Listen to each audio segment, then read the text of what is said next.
The old inconsistent Glenavon back again, Gary, I think. Yeah, it was certainly a case of that today. You know, they've had a tough week, obviously, with the game away at Ballinamallard last week, and then obviously a tough game against Crusaders on Tuesday nights took a lot out of them. But you know, that's not acceptable today, and you know, I have to hold my hands up as well. And I thought first half we were really good, and like against the wind, I thought, you know, we've give ourselves a chance.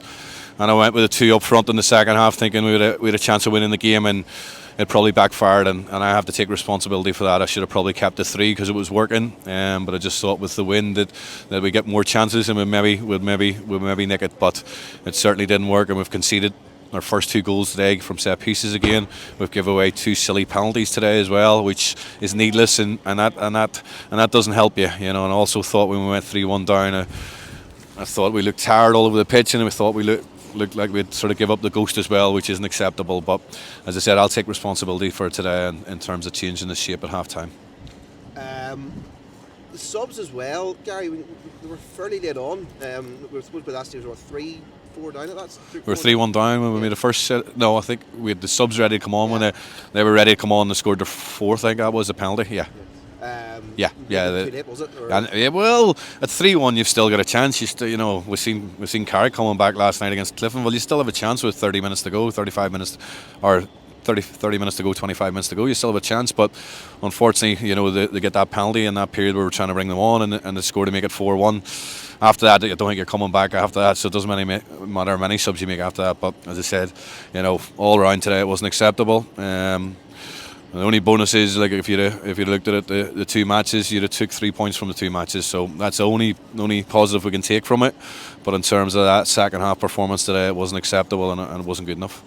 The first half performance was fairly good with a few chances as well. Do you take a bit of positivity from that as well? The first half, yeah, considering the strong wind and how we played against it. But, you know, again, and it's down to my decision to be positive and try and get the win and go with a 2 up top. It backfired, and we went 3-1 behind, and then it was too late, you know, because there's no point in changing to 3 then, because we need goals to get back in the game. And as I said, it was too late, and as I said, the penalty killed us, and from there on in, like, I thought we looked tired, and I thought, as a team always does when they're 4-1 down, you look tired, and you look it looked as if we give up at times as well, which is hard, and it's hard for players after a tough week to go out against a good Linfield side, and they're a top side, and I keep saying that if anybody finishes above them this year, they'll win the league, because they're a top side, and you know, everybody is writing them off at the start of the season, but you know, they've come back into it again, and you know, I still don't think we should be getting beat 6-1, but certainly they're a top side.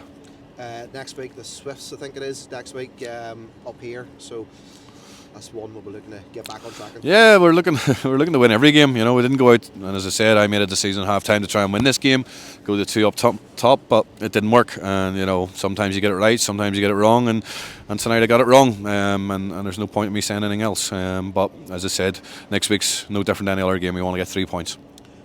Transfer activity, Gary. Are we expecting any more ins or outs or anything in the pipeline? Listen, we're trying. But as I say, it's difficult to get players in. It's either transfer fees, or it's their wages, or a combination of both, or there's nobody available, you know, and it's very, very, very, very hard. But there is a couple of players we're talking to, with offers with, but you know, it just seems to be at this minute in time that the wages that are getting offered to other places are bigger than us, and you know, that's part and parcel of football these days. They go where the wages are.